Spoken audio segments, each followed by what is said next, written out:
Let's start. So my plan today is to firstly review the de Rham theory of integration and Stokes theorem. Well, we already had questions about that in the tutorial, so you should know a bit about it anyway, but I'm going to remind you a little bit. And then remind you a little bit about how you think about gauge fields in terms of, and their curvature and characteristic classes in terms of de Rham cohomology.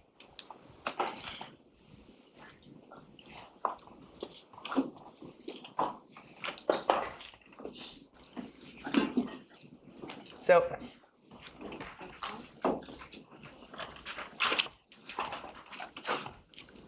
if I have an n-dimensional manifold,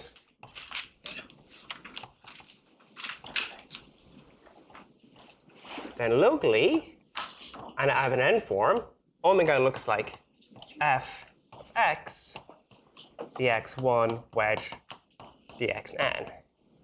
In some other coordinates,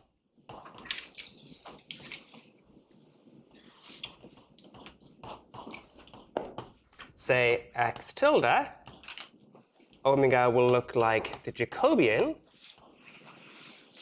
factor times f of x tilde dx tilde 1.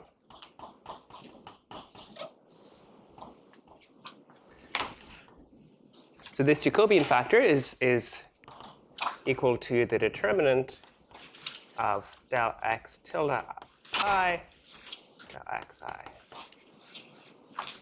All right, no, that's del xi del x tilde.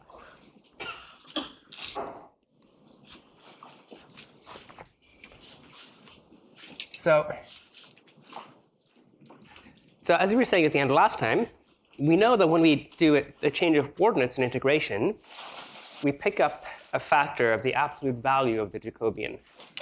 So this suggests that up to the difference between Jacobian and its absolute value, an n-form is something we can integrate. So to understand the difference between the Jacobian and its absolute value, we need to know about orientations. So say definition.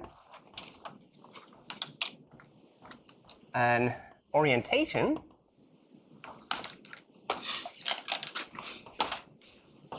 on a manifold, this is kind of a crude way of talking about it, is a collection of local coordinate systems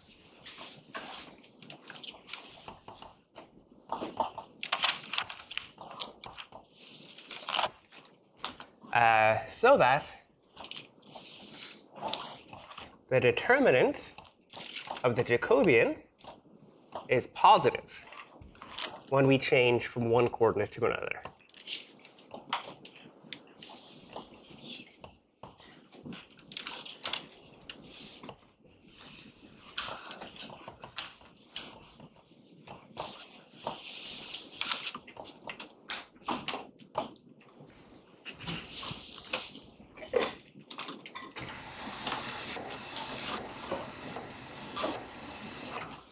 So, for example, the Mobius band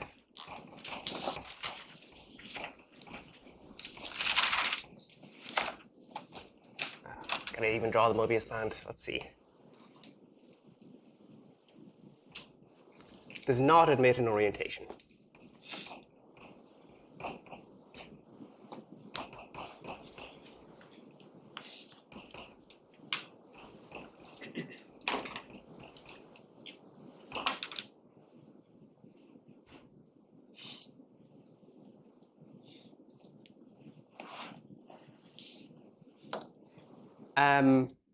In more, like, slightly more concrete terms, so if we have a frame, E1 to En, locally, then locally it describes an orientation. So a frame is a collection of tangent vectors which form a basis at each point.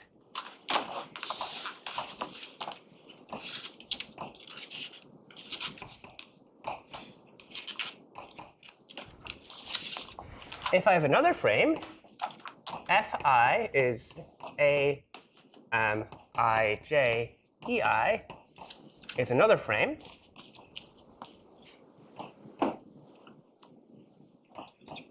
It gives the same orientation.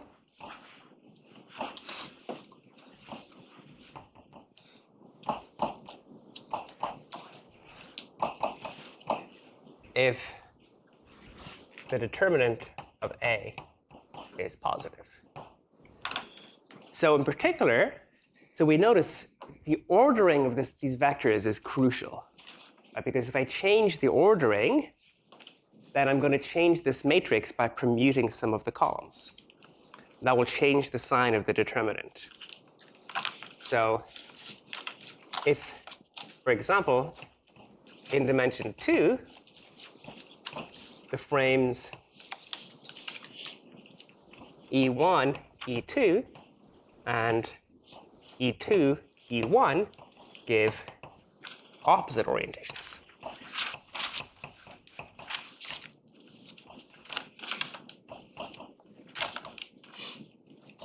Because the matrix going from one to the other has determinant -1.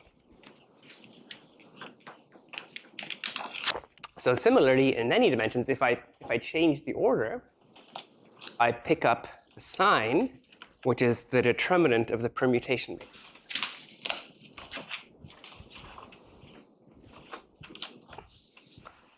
Okay, so how do we integrate? Well, let's take a manifold. It looks like this one.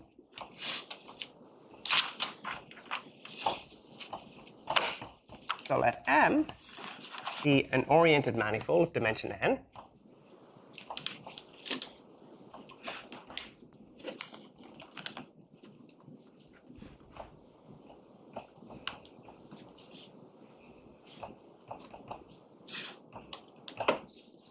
And omega be an n form. Then we define the integral over m of omega by, so firstly, we cut m into n-dimensional cubes. So for example, in this picture,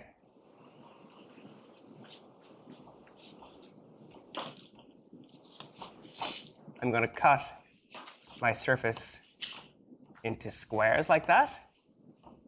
I'll tile the whole surface by squares.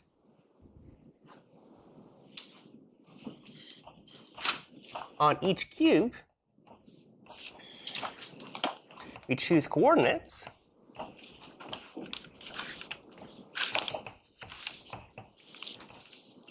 xi, which range from 0 to 1, so that on the overlaps, like the interfaces, maybe better,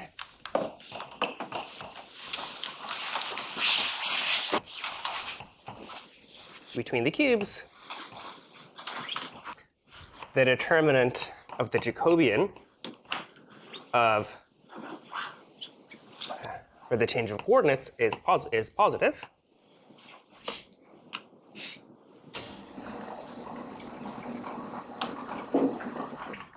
And then we simply define the integral to be the sum over the integral of each cubes. And the integral over m omega is the sum over the cubes of the integral of xi equals 0 to 1. This is the usual n-dimensional integral of omega, because in these coordinates, omega is equal to f dx1 dxn. So the key point is that this is independent of the choice of the way I cut my manifold up.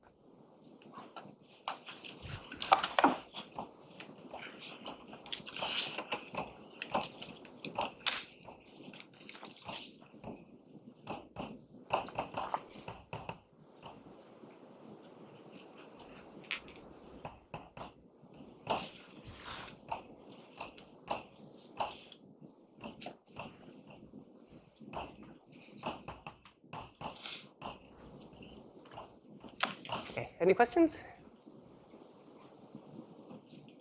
Yeah. What goes wrong apart? Well, so there's definitely something that goes wrong with the change of variables formula if I try to integrate on the Mobius strip. But what intuitively, if I try to integrate some scalar function on the Mobius strip and I just cut the Mobius strip at some point and I rectify it and it becomes a rectangle, I just do the integral over that rectangle. Does that depend on the choice of where I cut, or what goes wrong? Right. Well, so you said you want to try to integrate a scalar function. So that's always going to depend on the choice of coordinates, because when I change coordinates, I get a Jacobian factor. So maybe you could rephrase the question as like, what kind of tensor can I integrate on the Mobius strip? And of course, it's the kind of tensor that will transform as the absolute value of the Jacobian. And there is such a tensor, but it's just not an n form. Okay. There's a theory of Durham cohomology with coefficients in a bundle with a flat connection that fits into that theory. Okay, so let me explain this quickly. So suppose I have some local picture where I've cut my manifold into cubes like this. And is there any, yes. And I have some other local picture where I've cut my manifold into cubes in some slightly different way.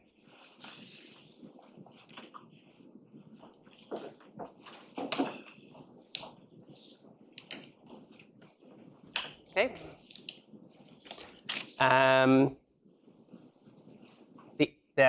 The integral, the sum of the integral over these cubes and the sum of the integral over these cubes, these guys both equal the sum of the integral over smaller cubes.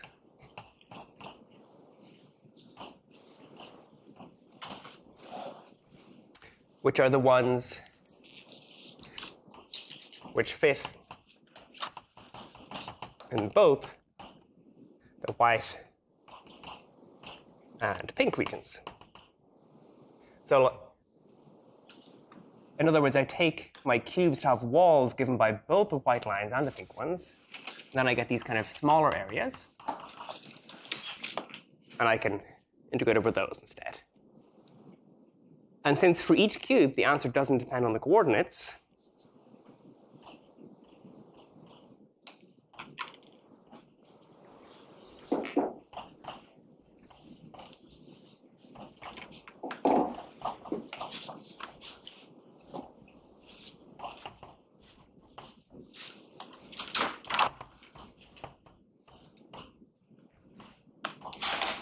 so we conclude that the integral over the white way of doing it is the same as the integral over the pink way of doing it.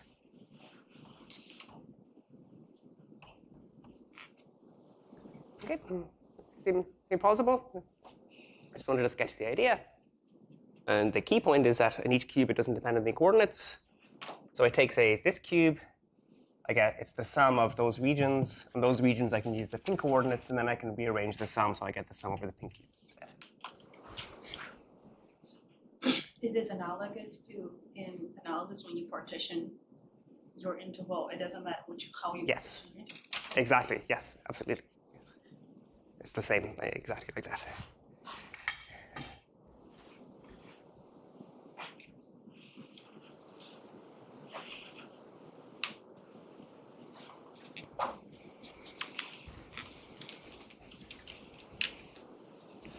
Okay, so the next thing I wanted to talk about is Stokes' theorem.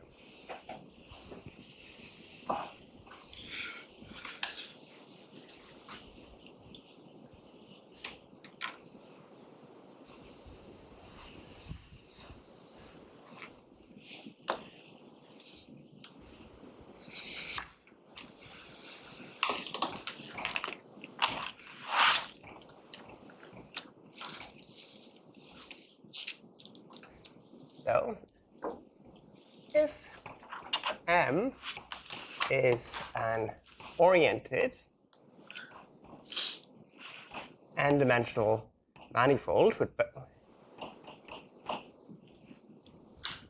with boundary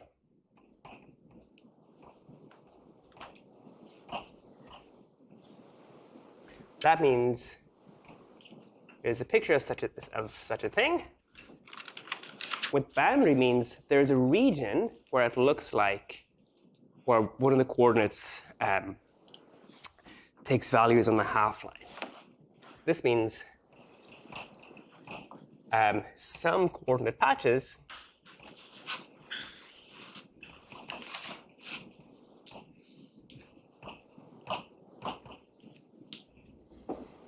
x1, xn are restricted by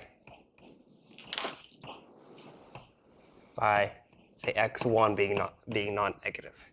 So instead of having coordinate patches which look like a ball inside of Rn, there's some which look like this kind of region here.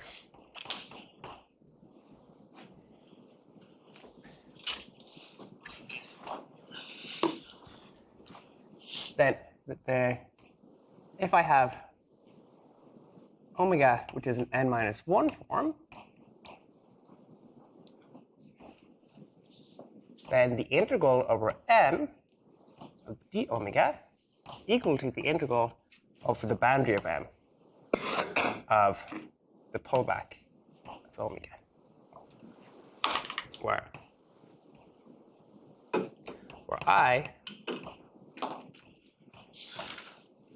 is the inclusion.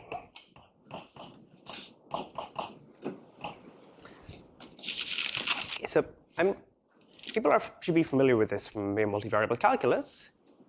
If we're in 1 dimensions, this is just the fundamental theorem of calculus. I have an interval that has a boundary.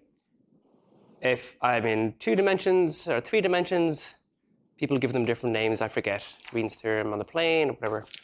But this is the general form.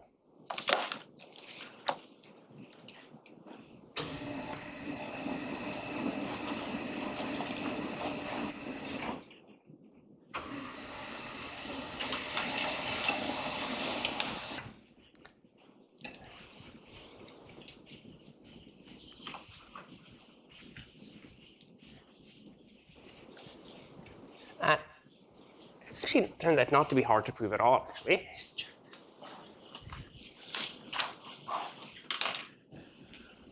But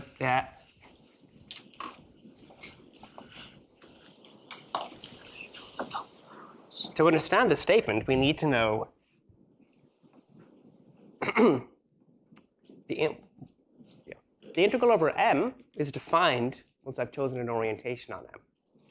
But once I integrate over the boundary, we have to understand how the boundary has an orientation. The boundary has an orientation which comes from that on m. So let me explain how that is. How that arises.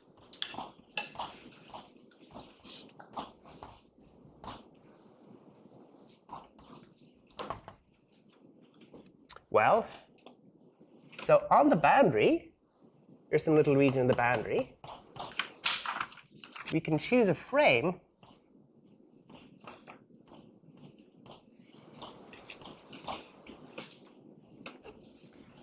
E1 up to En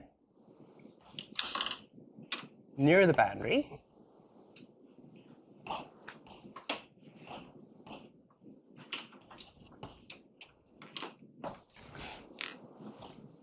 So that E1 up to En minus 1 are parallel, and En is inward pointing.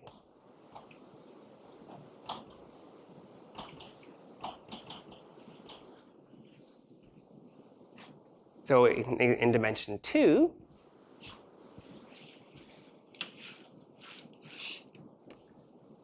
I want to say that's E1 and that's E2. This E2 points in from the boundary. This is my surface, and E1 is parallel to the boundary.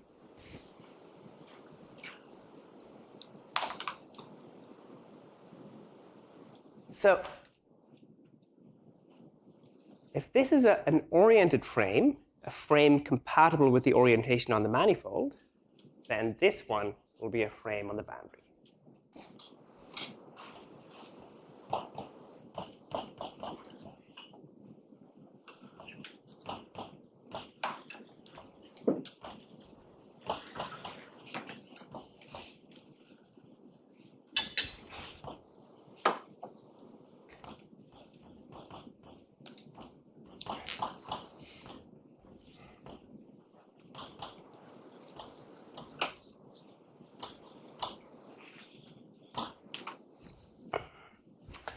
And at this point, there's like a bunch of sign conventions, and I tend to get them wrong. So perhaps this was meant to be outward pointing.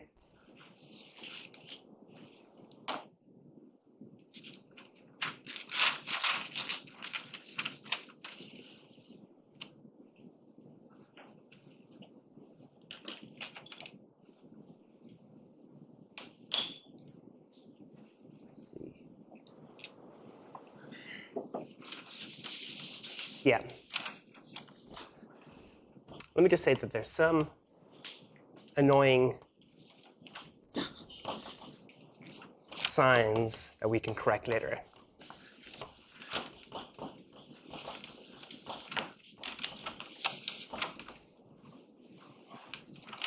So for example, if I have the disk and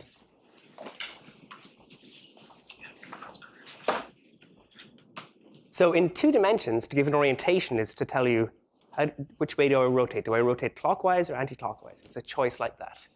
So if this is my oriented frame in 2 dimensions, so that I'm rotating anti-clockwise, then with these conventions, if I bring this to the boundary, and I want E2 to be inward pointing, I can rotate this near the boundary so that it looks like that. E1, and that's still an anti-clockwise rotation. So with these conventions, E1 points around that way, so the orientation on the boundary goes that way. Right? That makes sense? And there's a similar story in higher dimensions. It's just harder to visualize.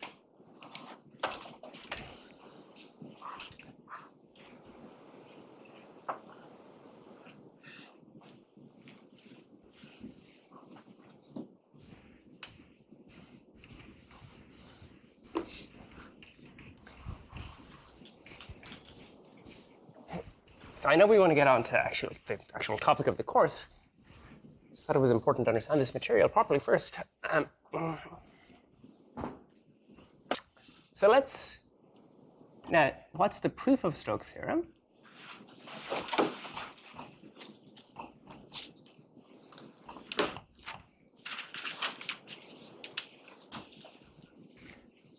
Well, we'll divide m into cubes so that the integral over m of d omega is the sum over the cubes of the integral over the cube, which is just the integral from x1, xn goes from 0 to 1 of d omega. And now we're first going to analyze each piece here. And for each piece here, we're just going to use standard fundamental theorem of calculus. So on each cube, omega is equal to the sum fi1 I n minus 1 dx I1 dx In. So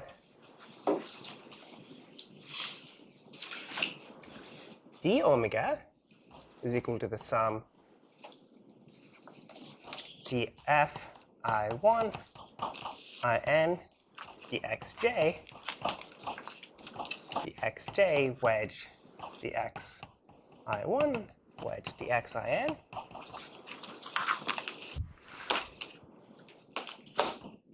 Which is the sum epsilon j I1 in df I1 in xj dx1 wedge dxn. Okay? So now, what we're going to do is just integrate over the cube this function, d omega, which is obviously a total derivative. Like each component, depending on what value this index j takes, it's a total derivative in one of the directions. Because we're doing a multiple integral over n variables, we can use the Bini's theorem and integrate one of them at a time.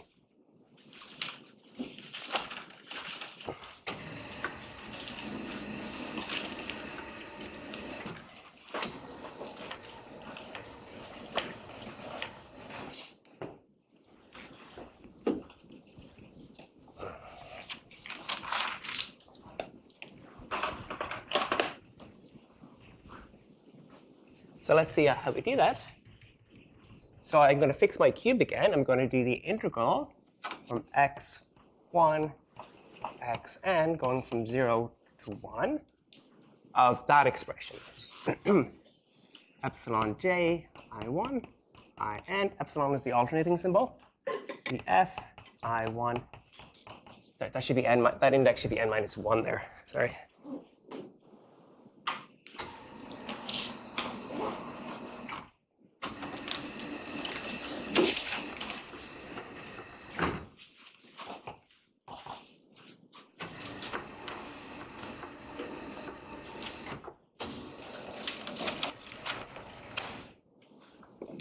Also the epsilon on the Oh, yeah, thank you.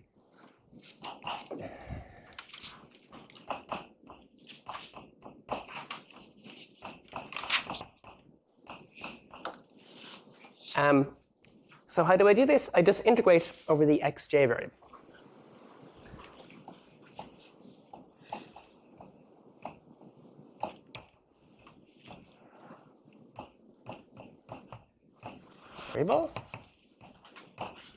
And we get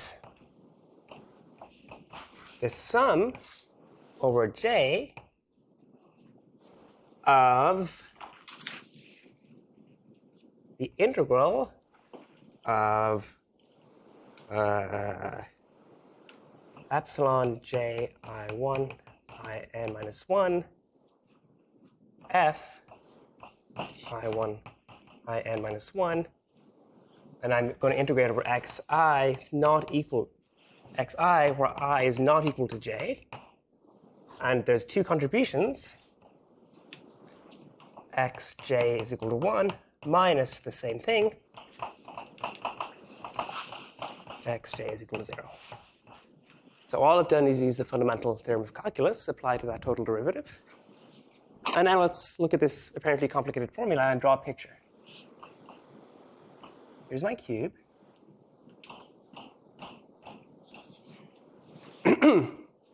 This integral is simply the sum of the boundary components. Because for each j, I'm going to choose the top or the bottom. So here, it's a two-dimensional integral. So this is equal to the sum over the boundary components of the cube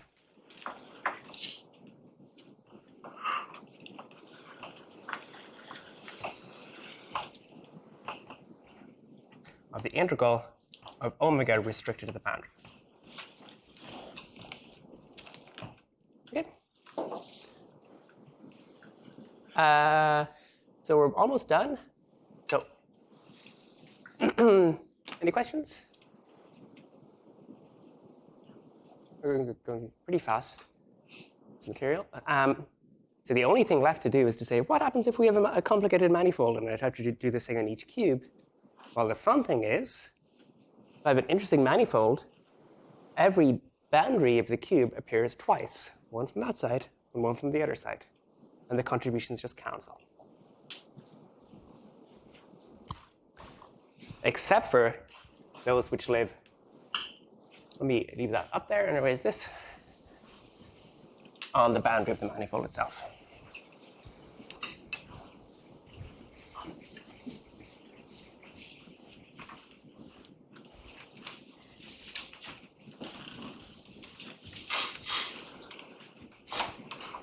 So here I'm going to draw a kind of a local picture of my manifold, cut into cubes in some way.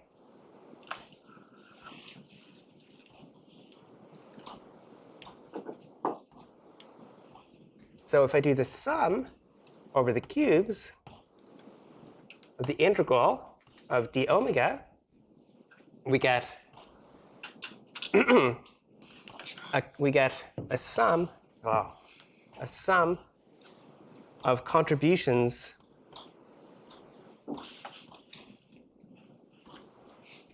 from the boundary components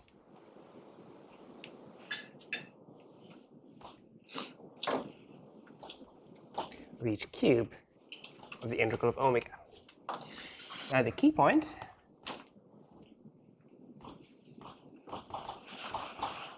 if I have an interface between two cubes like this,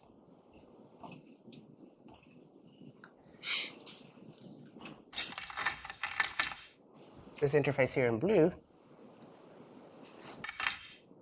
appears twice.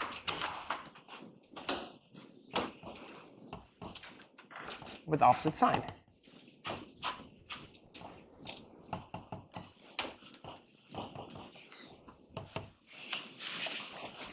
So the interfaces which are in the middle of the manifold, they just vanish. However, there's some boundary components which don't cancel because they appear just at the boundary of the manifold, so they don't cancel. Except for those which live on the boundary of M. And because everything here cancels, we conclude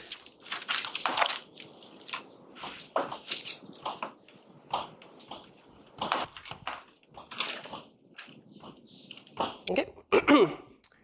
So to sum up, this formula, the Stokes theorem, is actually nothing more difficult than putting together three simple facts.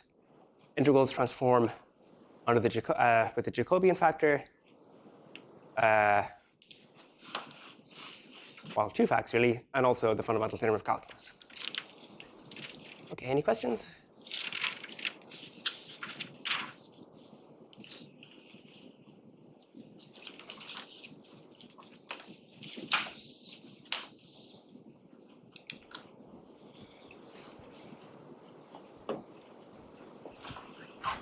So as I said, I probably got a couple of signs wrong, but you can kind of figure out where the signs come in.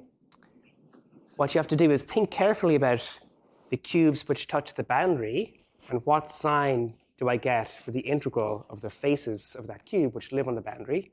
And those signs come from the fundamental theorem of calculus. And you want to match those signs with the signs coming from the chosen orientation of the boundary.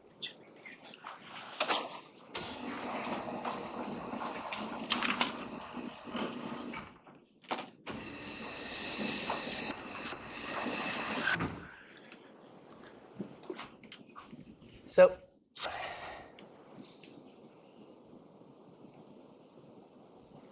I want to move on to introduce, discuss the Chern-Simons action.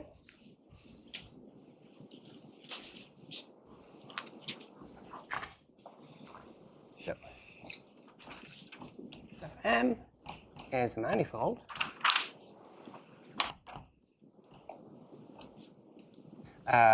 A gauge field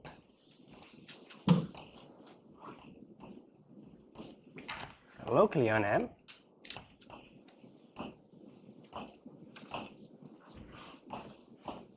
for some the algebra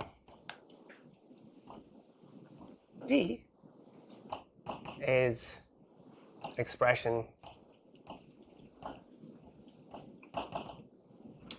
A sum AA TA, where TA is a basis of G, and these coefficients are one forms on M. In other words,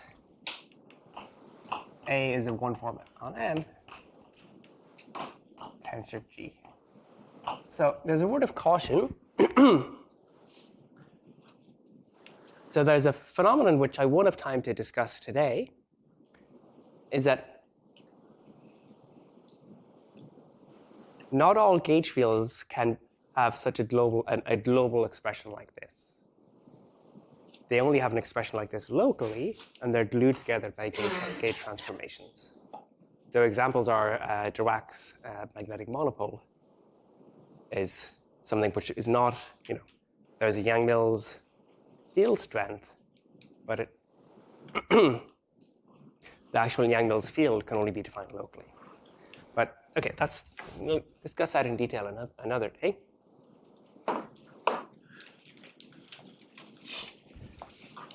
The curvature of A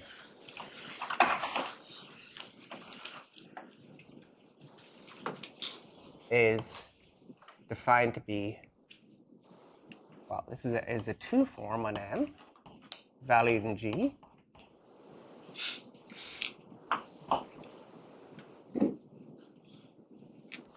DAA plus half FABC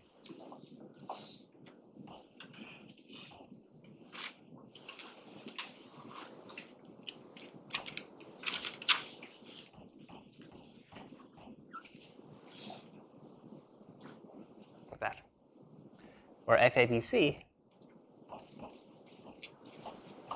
are the structure constants of the Lie algebra.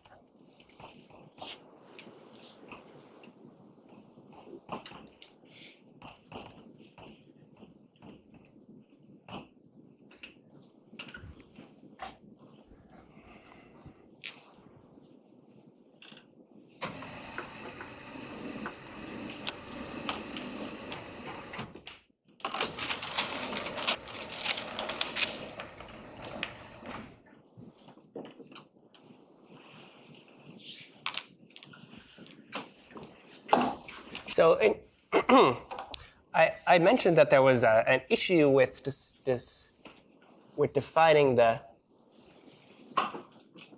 gauge field globally. It might only have a local expression. The field strength is, of course, much better behaved. So even for a topologically non-trivial bundle,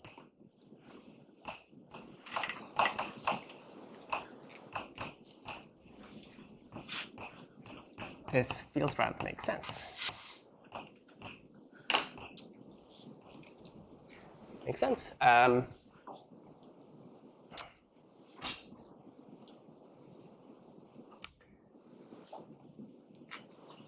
So FA is a two form on M with coefficients in G. So the Bianchi identity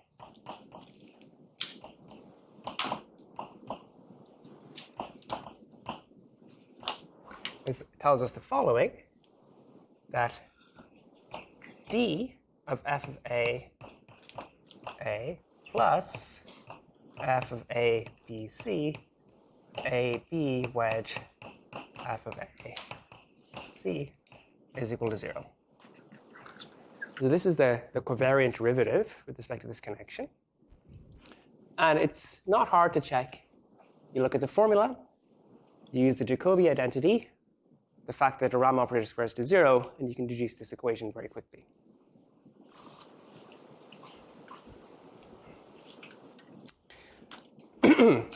So I want to introduce the Chern-Simons action, which is very closely related to a characteristic class called the Pontryagin class, or the instanton number. And that's defined to be f wedge f, really. So we can form F4 form, kappa AB FAA wedge FAB,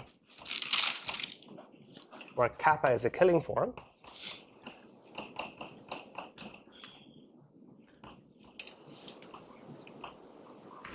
Now this is just a plain 4 form and it has no Lie algebra indices whatsoever.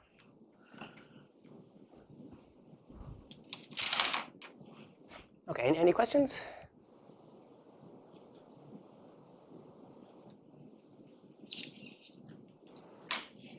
Yeah. Can you just please repeat how we can get the Bianchi identities, please? Sure. So I said, I'm maybe apologize if I'm going at the wrong level because I'm not sure what material you guys have covered and have not covered. So you get the Bianchi identity. We look at this expression for the curvature, and I take, well, d of FA. D has two. The curvature has 2 terms, so d has 2 terms. One of them is d squared of a, and the other is d applied to that a wedge a term. Now, the de Rham operator is a derivation for the wedge product, so I get it will distribute. So I'll get that in turn will lead to 2 terms. I'll get f dA wedge a, f a wedge dA. Well, to assign they're the same, so I'll get something like f dA wedge a. And now I look at this expression. This will have an a. This will have an a wedge dA, which looks a lot like what we found from here, and they will cancel. And I will have another term which is a wedge a wedge a. Now, the wedge product is totally antisymmetric, so I'll get some totally antisymmetric expression with these Lie algebra structure constants, and that will vanish using the Jacobi identity. Okay. What do you mean by a non-trivial function?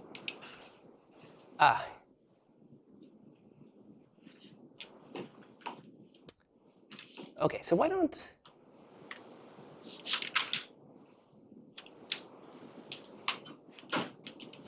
I explain that in detail now? Because I was thinking of doing that the next lecture, but actually would fit in pretty well now. So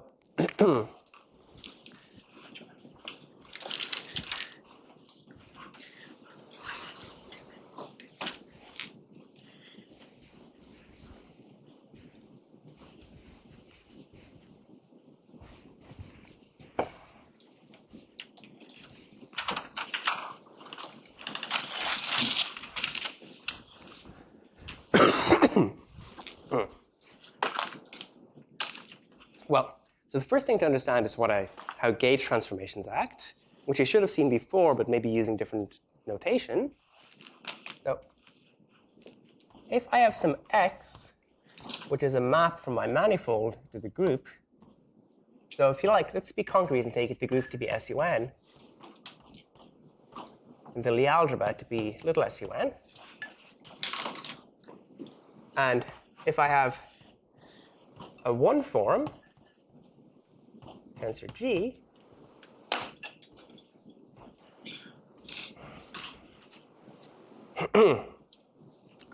then a gauge transformation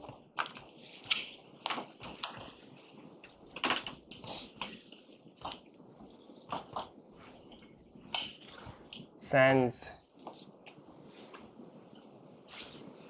A to x inverse bx plus x inverse ax.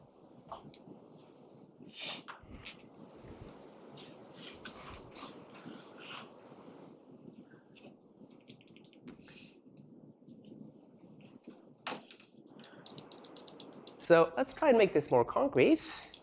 So in coordinates,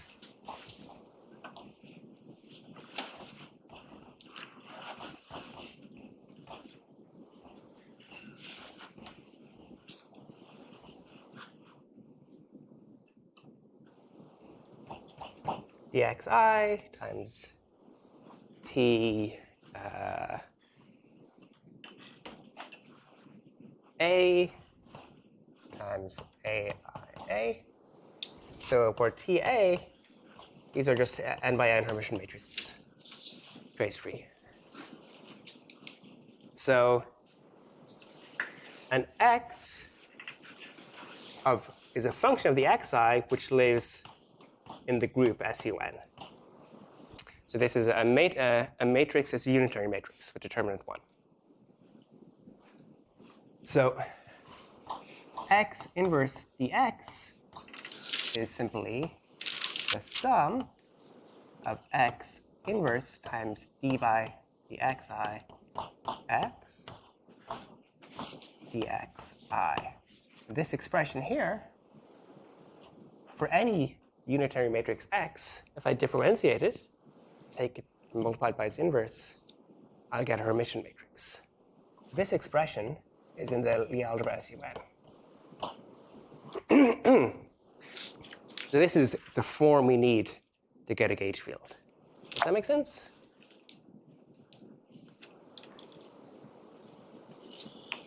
And what's the other term?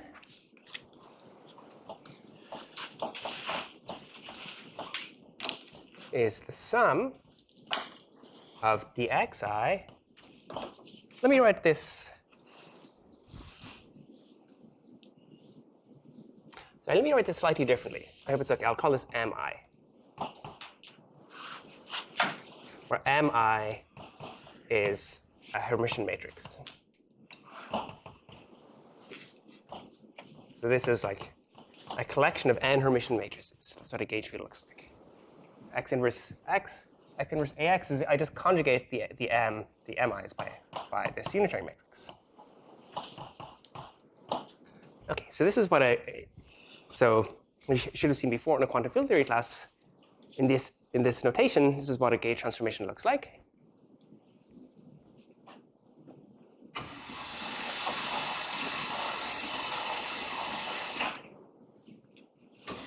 So the idea of having a non-trivial bundle is that on some coordinate patches, you have a collection of coordinate patches. On each coordinate patch, you have a gauge field. But on different coordinate patches, these gauge fields are not the same, but they're related by, by a gauge transformation.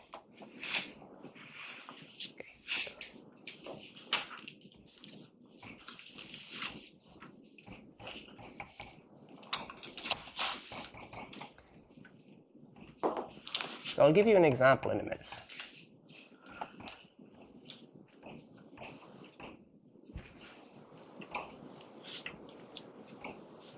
So we have a manifold M.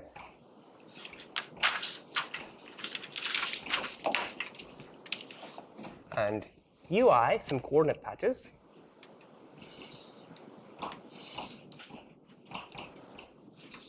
And on each one, we have AI, which is a one form on UI tensor SUN. This is our local gauge fields. So if UI intersect UJ is not empty, then on the intersection, we have a gauge transformation.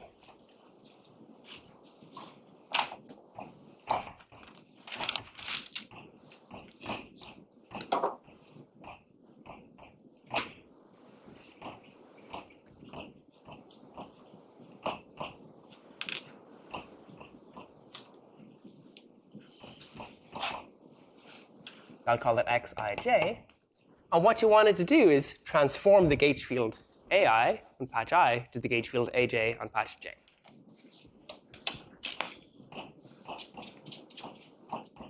Well, AI is Xij inverse AJ Xij.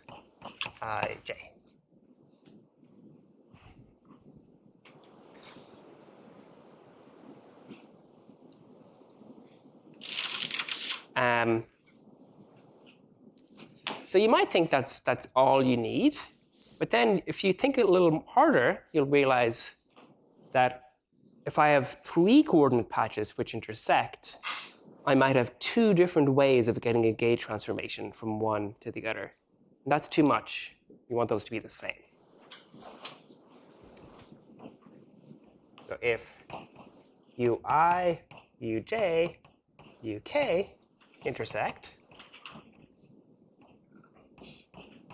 well, then I can write ai as, let me say this. There's a term missing, right?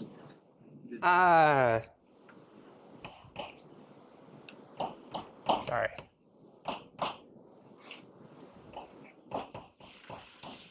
Thank you.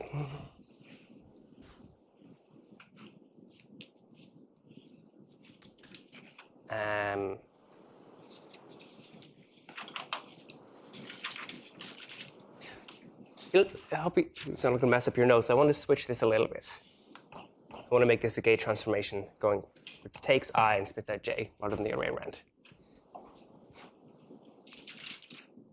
Well, I can write AK as, well, it's a gauge transformation of AI directly, or I can first write it as a gauge transformation of AJ, which is in turn a gauge transformation of AI. So I can write AK as, I'll use this expression, xik minus 1, AI plus Durham operator, xik. Or I can also write it as, it's a longer expression, xjk minus 1 times aj.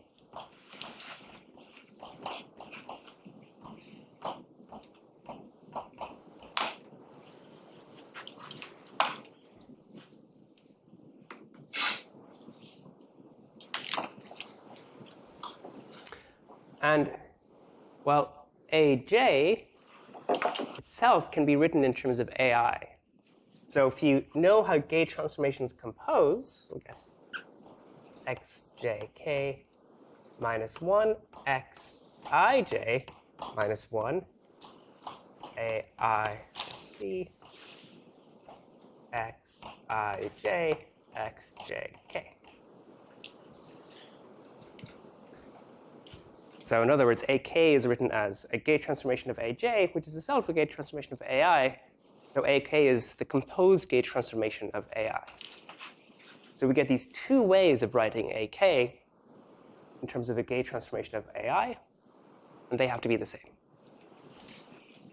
So we need the cocycle condition.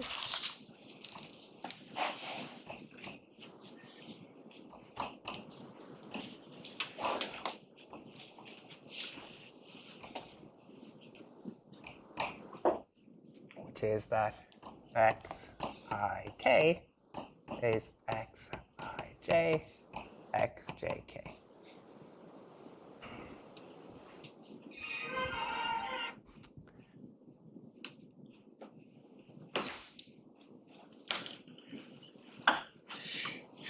So this is what some having a non-trivial bundle is, that we can have these gauge transformations.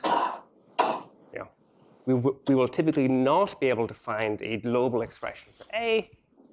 Rather, we have these local expressions glued together by gauge transformation. Okay? Yeah? Why did we choose the gauge transformation the way it is, these 2 terms? The terms? Is it yeah, so, well, what you want to do is,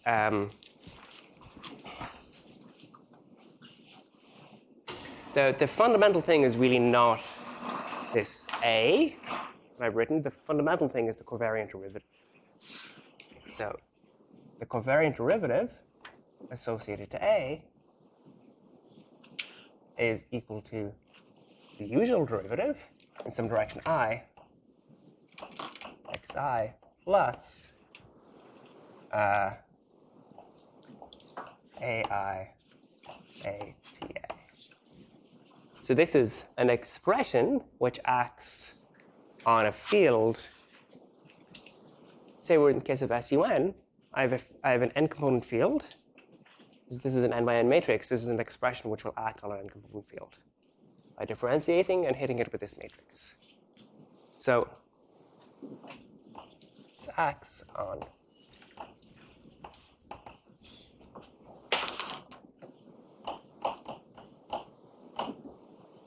like n complex components. Now, a gauge transformation x for my manifold to SUN will permute the n components by a unitary matrix.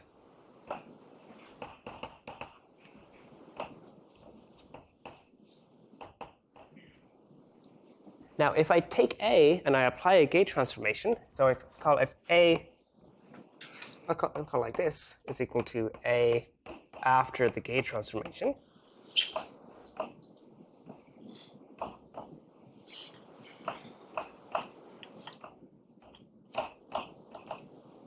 then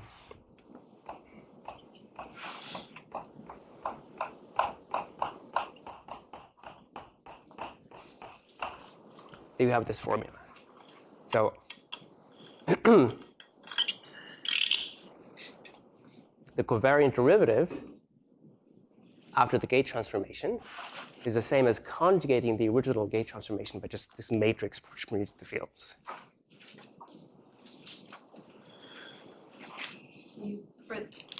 I'm assuming you're working on a joint representation for that.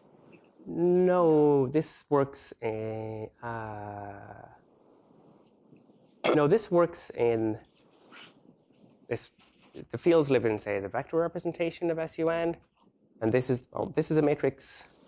This acts on the vector representation. This acts on the vector representation, and this acts on the vector representation. So it's really like a composition of matrices. I feel if I'm in a fundamental representation, I just need just X on one side. I need to do like by conjugation. So that was that choice. I don't. Yeah. And the From correct the physicist point of view, they say the covariant derivative should transform like the field. But if I'm on that joint representation, the group just act just by multiplication. So then Oh, it's a question of terminology. Yeah. Yes. I see. Like is acting on the no, right? Okay. The adjoint representation is conjugation, so I'm not going to use. When I talk about the adjoint representation, I will normally write it by conjugation. Okay. Because I'm thinking of things as matrices. Okay. Just to make sure, n doesn't need to be the dimension of the manifold, does it? Oh, sorry. No, this is independent of the dimension of the manifold. Yeah. So what's the? I think the intuition here should be like fairly clear. Like this could be U1 instead of SUN. You had a one component field. It's like the photon, and then the gauge field. Sorry, I can't get back. The one component field is the electron, and if it's a spinner and a scalar. The gauge field is a photon, which allows you to compare the phase at different points. And the gauge transformation is just at every point in spacetime I do a phase change. What does that do to the covariant derivative? That's what the gauge transformation is.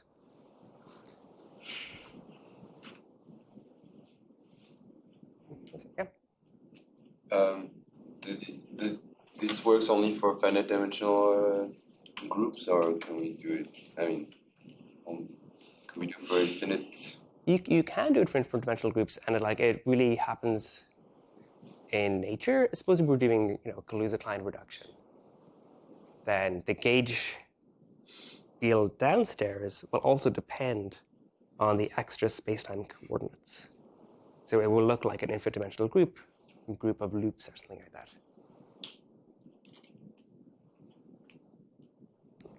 Any other questions? I didn't get to write an example of a non-trivial bundle. I